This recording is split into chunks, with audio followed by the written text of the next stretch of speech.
Assalamualaikum warahmatullahi wabarakatuh.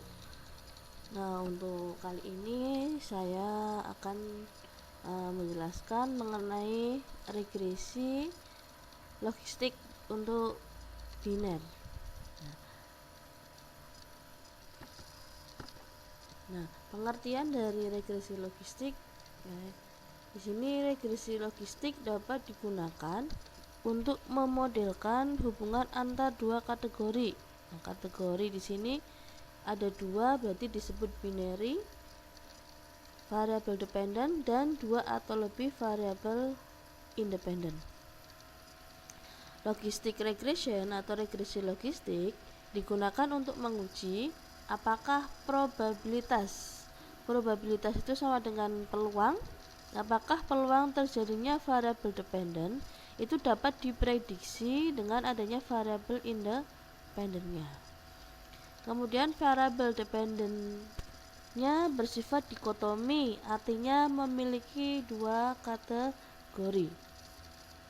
Nah, jadi kalau regresi logistik ini masih sama dengan regresi yang lain, cuma yang membedakan pada variable dependentnya.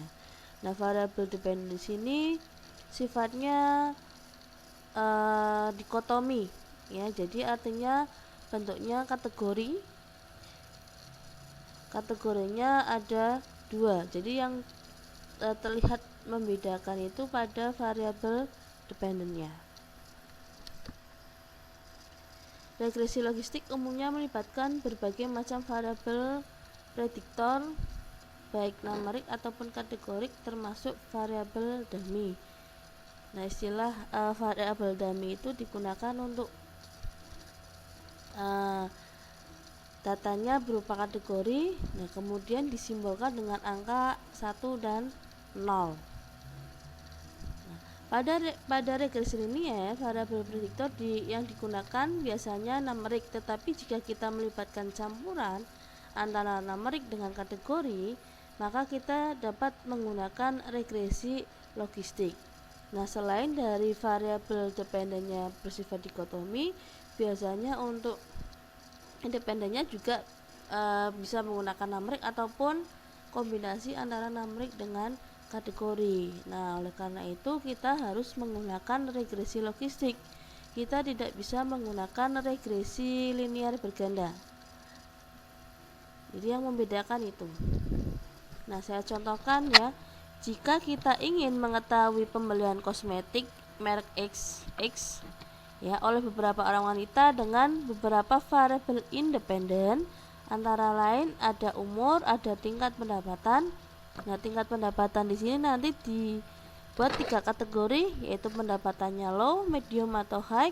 Kemudian dilihat dari statusnya, apakah statusnya menikah atau single. Nah, pada data tersebut pembelian merupakan variable dependent yang dijelaskan dengan angka 1 sebagai membeli dan 0 sebagai tidak membeli. Nah, jadi variable dependentnya ini dibuat 2 kategori kan di sini ya. Nah, nanti menggunakan dummy ya. Yang membeli itu kita simbolkan dengan angka 1, yang tidak membeli kita simbolkan dengan angka 0. Nah, ada contoh lain. Pengaruh tingkat pendidikan, pendapatan terhadap status kemiskinan. Nah, yang jadi variabel dependennya berarti status kemiskinan. Nah, nanti di situ kategorinya miskin itu disimbolkan dengan angka 1, tidak miskin berarti 0. Nah, berarti dalam bentuk kategori. Sedangkan untuk variabel independennya sendiri ada pendidikan, tingkat pendidikan berarti nanti bentuknya kategori. Ya, ada SD, SMA, S1. Nah, kalau pendapatan sendiri bentuknya dalam numerik. Nah, jadi bisa dilihat tingkat pendidikan dan pendapatan ini kan masuknya variabel independen. Nah, tingkat pendidikan bentuknya kategori, sedangkan pendapatan bentuknya numerik. Nah, makanya ini nggak bisa diselesaikan dengan regresi linear berganda ya. Kita harus menyelesaikannya dengan regresi logistik. Nah, termasuk tadi untuk dependennya karena ada sini miskin dan tidak miskin ya, berarti untuk dummy-nya ada kategori juga. Contoh yang lain, pengaruh pendapatan, tingkat pendidikan, dan jenis pekerjaan terhadap kepemilikan kartu kredit. Nah, untuk dependennya kepemilikan kartu kredit, berarti nanti dibedakan nih, ada yang punya kartu kredit dan ada yang tidak punya kartu kredit. Sedangkan untuk independennya ada pendapatan bentuknya numerik, tingkat pendidikan bentuk kategori, kemudian jenis pekerjaannya juga kategori. Nah, jadi contoh ini juga harus diselesaikan dengan menggunakan regresi logistik. Regresi logistik membentuk persamaan atau fungsi dengan pendekatan maksimum likelihood, yaitu memaksimalkan peluang pengklasifikasian objek yang diamati menjadi kategori yang sesuai ya, kemudian mengubahnya menjadi koefisien regresi yang sederhana. Nah, di sini untuk persamaannya ln logaritma natural P dibagi 1 min P. Nah, ini kaitannya P itu dengan peluang. Kalau P itu peluang terjadinya suatu kejadian, sedangkan 1 min P atau kita rubah jadi Q gitu ya, itu berarti peluang tidak terjadinya suatu kejadian. Ada peluang terjadi dan peluang tidak terjadi, sama dengan beta 0 plus B1 X1 plus B2 X2 dan seterusnya. Kalau ini berarti yang independennya lebih dari 1. Nah, bisa dilihat untuk keterangan dari persamaan regresi logistik. ln itu logaritma natural, P itu berarti peluang membeli tinggi. Ini contoh yang kita kaitkan dengan contoh yang sebelumnya, peluang kategori 1, kemudian 1 min P peluang kategori 0 atau peluangnya tidak terjadi. Dalam hal ini kalau cuma melihat contoh yang kosmetik tadi ya, P nya berarti peluang membeli, 1 min P nya berarti peluang membeli rendah atau tidak membeli. Kemudian ada beta 0 itu sebagai konstanta, ada beta 1, 2 itu koefisien regresi, kemudian ada E itu error. Nah, asumsi-asumsi dalam regresi logistik. Yang pertama, tidak mengasumsikan hubungan linear antar variabel dependent dan independent. Nah, jadi tidak adanya hubungan linear, makanya tidak menggunakan regresi linear berganda, karena tadi di independennya sendiri kan ada yang menggunakan kategori, ada yang campuran, ada yang numerik juga kan. Nah, jadi nggak bisa dibuat hubungan linear. Kemudian yang kedua, variabel dependent harus bersifat dikotomi. Tadi untuk Y-nya itu dikotomi atau dua kategori. Contohnya tadi ya, membeli atau tidak membeli. Kemudian yang ketiga, variabel independen tidak memerlukan asumsi multivariate normality. Jadi kalau hasilnya tidak normal ya nggak masalah, ya tidak perlu datanya normal, karena kalau dilihat dari misalkan independennya sifatnya ada yang campuran numerik sama kategori, itu nanti susah kalau harus datanya normal. Jadi ini tidak memerlukan asumsi normalitas. Yang keempat, variabel independen tidak harus memiliki keragaman yang sama antar. Yang kelima, kategori dalam variabel independen harus terpisah satu dengan yang lainnya. Kemudian yang keenam, sampel yang diperlukan dalam jumlah relatif besar. Minimum itu 50 sampel data untuk sebuah variabel bebas. Jadi datanya cukup banyak. Nah, ada nanti istilah kecocokan model atau model fit, kemudian ada fungsi likelihood. Likelihood bisa dikatakan sebagai peluang atau probabilitas untuk hipotesis tertentu. Nah, seperti yang kita ketahui ya, pada kurva regresi linear kita lihat ya adanya hubungan linear. Kalau ada peningkatan di sumbu Y, pasti akan diikuti dengan peningkatan sumbu X atau sebaliknya. Tetapi kalau regresi logistik ya, nilainya kan Y itu antara 0 dan yaitu kalau tidak 0 ya 1. Jadi pendekatan linear itu tidak bisa digunakan karena di sini bentuknya kategori. Oleh karena itu, metode maximum likelihood sangat berguna dalam menentukan kecocokan model yang tepat bagi persamaan yang kita miliki. Nanti ada istilah lagi log-kit atau log-odds, merupakan koefisien slope kemiringan ya dari persamaan regresi. Slope di sini adalah perubahan nilai rata-rata dari Y dari 1 unit perubahan terhadap nilai X-nya. Regresi logistik melihat perubahan pada nilai variabel dependen yang kemudian ditransformasikan atau dirubah bentuknya menjadi peluang. Jadi nanti dirubah bentuk menjadi peluang ya, karena untuk dependennya atau ya kan bentuknya kategori, bukan nilai aslinya seperti pada regresi linear. Nilai odds ratio biasanya dapat kita lihat pada kolom B pada variables in the equation, output dari SPSS. Jadi nanti setelah diolah baru dianalisis satu persatu. Ya, ada maximum likelihood, ada konsep, ada odds ratio dan sebagainya. Nah, di sini ada contoh kasus ya, pengaruh profitabilitas, kompleksitas perusahaan dan likuiditas terhadap ketepatan dalam penyampaian laporan keuangan tahunan perusahaan. Nah, berarti ada 3 variabel independen dan 1 variabel dependen.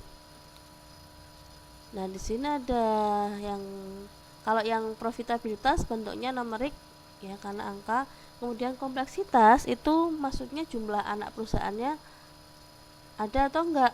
Kalau memang ada berarti dikategorikan, kita kategorikan divaluekan nanti A1 punya anak perusahaan, 0 tidak punya anak perusahaan.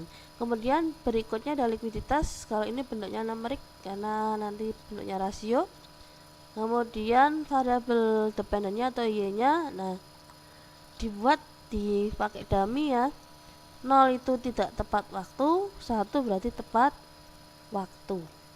Ini kan di sini peluang ya, peluang apa terjadinya kejadian ini dalam melaporkannya tepat waktu atau tidak tepat waktu. Nah, kerangka pemikirannya seperti ini. Ada profit, kompleks, liquid terhadap ketepatan penyampaian laporan keuangan. Nah, hipotesisnya bisa dilihat sendiri ya. Nah, kita langsung ke pengolahan saja. Kita buka dulu untuk data latihan logistik.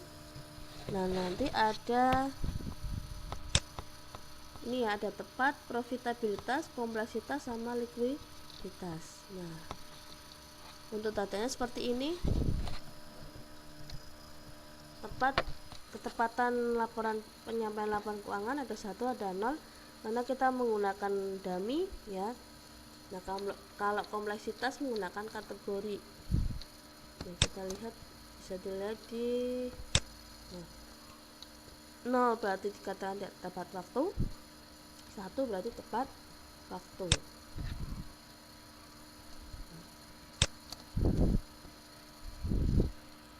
Kita langsung ke pengolahannya, klik analyze, pilih regression, bukan linear tetapi binary logistik. Kita reset. Nah, dependen kita masukkan, ketepatan penyampaian laporan keuangan, yang ketiganya dimasukkan ke covariate.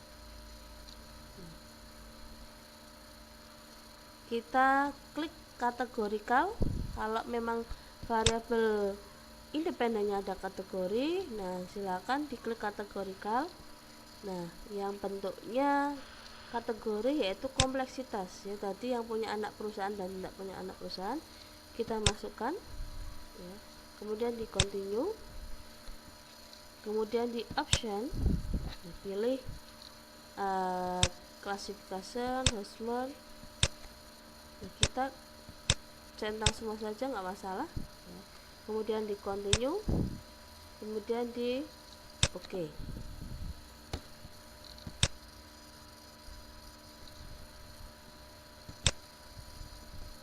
Nah, keluar hasilnya ada banyak sekali.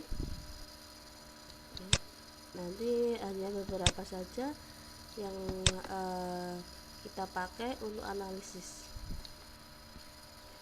Nah, untuk yang pertama silakan dilihat untuk outputnya yang omnibus test. Ya, omnibus test ini digunakan untuk overall test atau tes secara keseluruhan. Nah, ini di sini ada hipotesisnya. H0 itu tidak ada variabel independen yang berpengaruh signifikan terhadap dependennya. Kemudian H alternatifnya minimal ada satu variabel independen yang berpengaruh signifikan terhadap dependennya. Nah, kriterianya sama ya. Kalau nilai signya di bawah 0,5 maka H0 ditolak. Kalau di atas 0,05 maka H0 diterima. Nah, kita melihatnya di bagian ini ya, kolom yang C-square, kemudian yang bagian model. Kita lihat pada nilai signya. Nilai sig di sini 0,000 sekian-sekian. Nah, karena nilai 0,00 lebih kecil dari 0,05, maka H0 ini ditolak. Kalau ditolak berarti kesimpulannya apa? Minimal ada satu variabel independen, entah itu profit, kompleksitas maupun likuiditas, yang berpengaruh signifikan terhadap variabel dependennya, sehingga dapat disimpulkan bahwa model dapat digunakan untuk analisis selanjutnya. Nah, itu untuk yang overall test. Kemudian ada goodness of fit atau uji kecocokan model. Kalian melihatnya di output yang Hosmer and Lemeshow ya, Lemeshow test. Nah, H0-nya data empiris cocok atau sesuai dengan model. Nah, namanya sesuai berarti bisa dikatakan tidak ada perbedaan antara model dengan data, sehingga model dapat dikatakan fit. Jadi di sini cocok karena kan nggak ada bedanya, berarti sama. Sedangkan HA-nya kebalikannya, data empiris tidak cocok atau tidak sesuai dengan model, bisa dikatakan ada perbedaan antara model dengan data, sehingga model dapat dikatakan tidak fit. Nah, lihat di kolom sig ya, kita bandingkan dengan 0,05, hasilnya 0,680. Kita bandingkan dengan 0,05, hasilnya lebih besar, maka H0 diterima. Kalau diterima berarti dikatakan tidak ada perbedaan antara model dengan data, sehingga modelnya dikatakan fit. Jadi modelnya fit dengan datanya. Itu untuk goodness of fit. Berikutnya ada model summary ya. Jadi untuk melihat berapa persen kontribusi dari variabel independen terhadap perubahan variabel dependennya. Nah, kalau dulu di regresi itu sama juga ya, model summary. Dilihat di bagian R square-nya. Nah, kalau ini bisa dilihat yang ini ya, yang saya melingkari. Jadi kita lihat hasilnya 0,495. Kita jadikan dalam bentuk persentase, berarti sebesar 49,5%. Nah, melihat kolom ini ya, Nagel curve R square, variabel profitabilitas, kompleksitas, dan likuiditas itu menjelaskan yaitu keragaman data pada ketepatan penyampaian laporan keuangan sebesar berapa? 49,5%. Nah, sisanya sebesar 50,5% dijelaskan variabel lain di luar penelitian ini. Jadi kontribusi dari profit, kompleks, dan likuiditas terhadap perubahan ketepatan itu sebesar 49,5%. Nah, sisanya berarti dijelaskan variabel yang lain yang memang nggak kita masukkan ke dalam penelitian kita. Berikutnya ada persamaan regresi logistik. Nah, kalian bisa membuka untuk output yang variable in the question ya. Nah, nanti yang kita pakai kolom yang B. Nah, hampir sama dengan regresi linear ya. Nah, dibuat dulu persamaannya. Nah, log n P dibagi 1 pen P sama dengan, nah hati-hati kalau regresi itu konstantanya di atas, kalau logistik itu konstantanya di bawah.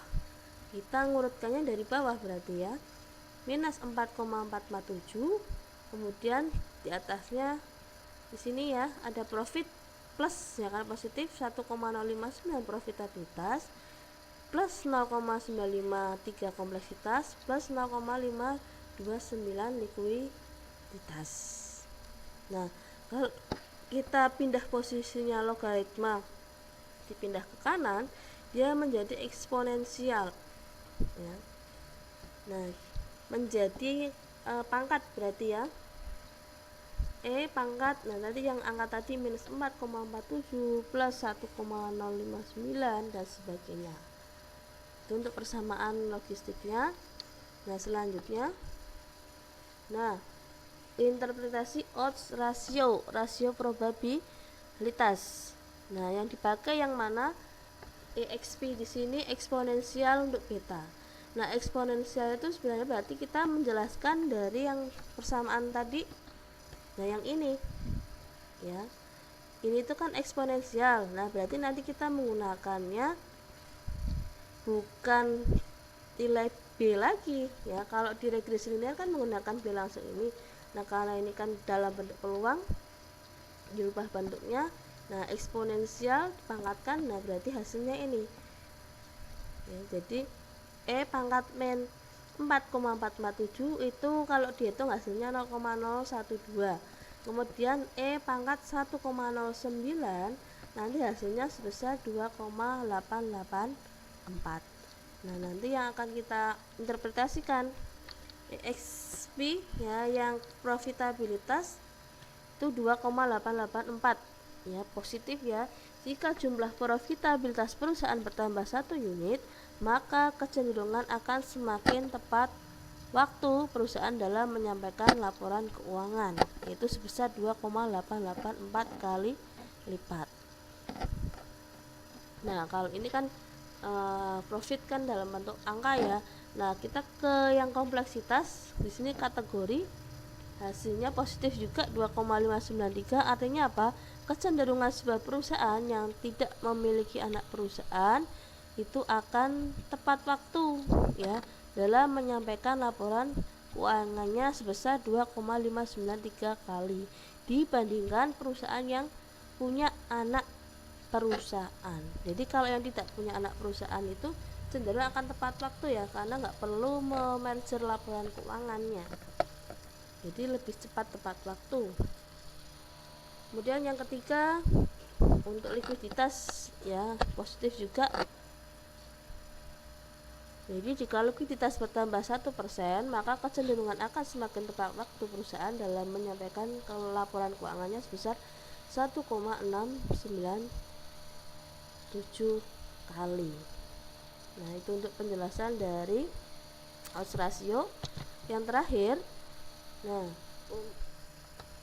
untuk pengujian hipotesisnya ya, hipotesis di awal, apakah profitabilitas berpengaruh signifikan terhadap ketepatan laporan penyampaian laporan keuangan, baik ada yang kompleksitas maupun likuiditas ya. Nah, untuk yang pertama di profitabilitas, lihatnya di nilai SIG-nya. Kriterianya sama, kalau di bawah 0,05 itu berarti signifikan, kalau di atas 0,05 berarti tidak signifikan. Nah, dilihat dari tabel ini ya, variable integration yang signifikan itu ada dua, yaitu profitabilitas dan likuiditas ya, berarti ada dua yang signifikan. Sedangkan kompleksitas itu tidak berpengaruh signifikan terhadap ketepatan laporan keuangan. Berarti kalau dikatakan kompleksitas di sini kan jumlah anak perusahaan ya, ada anak perusahaan atau tidak, jadi tidak berpengaruh terhadap ketepatan laporan penyampaian laporan keuangan. Jadi ada atau tidaknya anak perusahaan itu tidak akan berpengaruh terhadap ketepatan dalam penyampaian laporan keuangan. Nah, itu ya penjelasan untuk regresi logistik. Semoga apa yang saya sampaikan bisa bermanfaat. Mohon maaf kalau masih ada kekurangan, dan nanti silakan bisa di komentari kalau memang ada hal yang masih kurang. tepat ya.